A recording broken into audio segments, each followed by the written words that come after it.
Alright, I just got out of the shower and I thought to myself, why not talk about a movie that I saw a week ago? Okay, so, long story short, I got these year-long passes to the Barrie Film Festival for Christmas. And what it is essentially at the beginning of every month,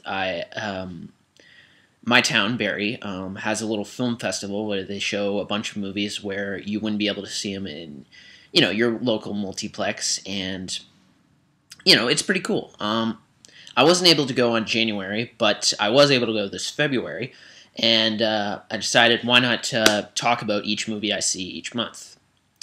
So the first movie is The Eye of the Storm, starring, oh god, who does it star? Just looking up. I got IMDb open up here. Jeffrey Rush, Dustin Clare, Charlotte Rampling, that's a nice name, Judy Davis, Colin Farrell's, a bunch of people I'm not terribly familiar with, essentially.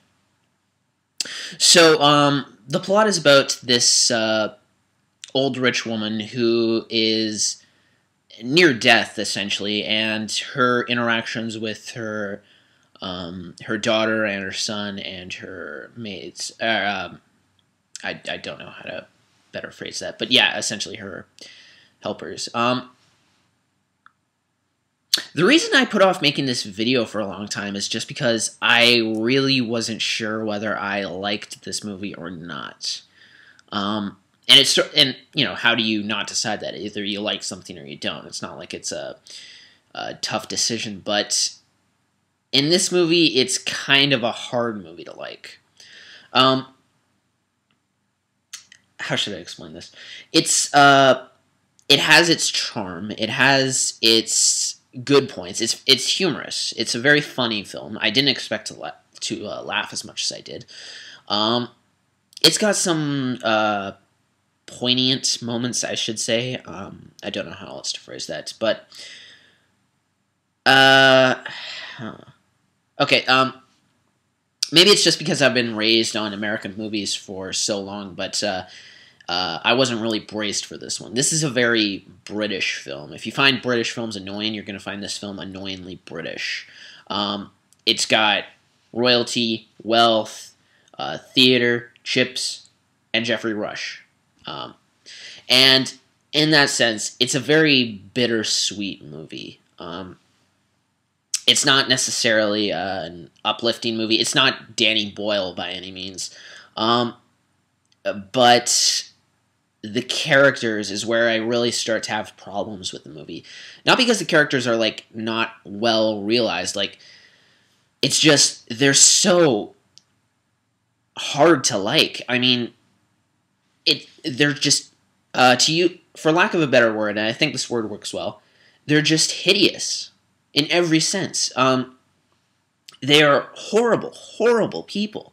And it's not so much that they're horrible, horrible people in the sense that they don't really aspire to be any better. It's sort of hard to... It's hard for me to explain, but the main character in the movie, the dying mother character, is just one of the worst characters I think I've seen in a film recently. I mean, she's awful. And she doesn't get better through the movie. She gets, she starts out sort of sympathetic, but by the end of it, we're just like, I hate this woman so much. It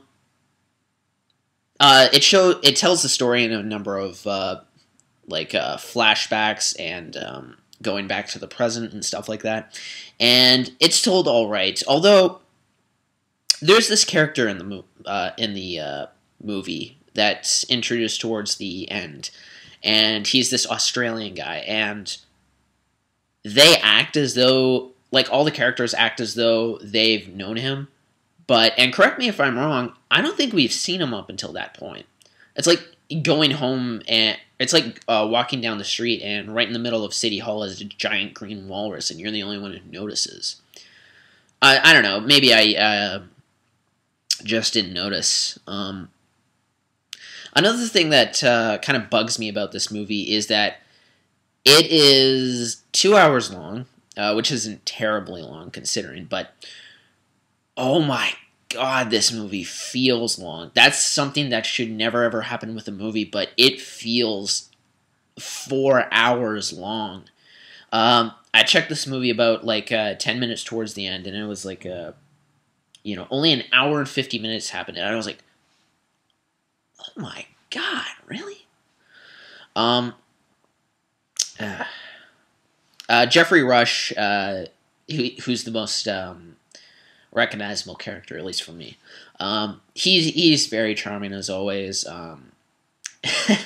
and he has quite a bit of funny lines. But oh man, this is such a frustrating movie because, in the sense that I really, really want to like it because each scene has its charm and its wit and its humor, but judging the whole thing as an entire film, it's kind of hard to recommend in any way. I mean, it's good scene by scene, but other than that, I'm really not sure what to think of it. And that's frustrating when you really don't know what to think of a movie, but yeah. Nonetheless, I do recommend that you see it, and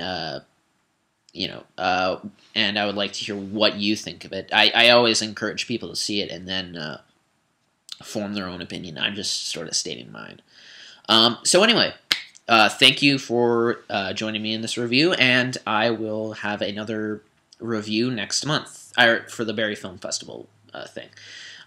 Next month's video, I'm not going to say, but I will say there will be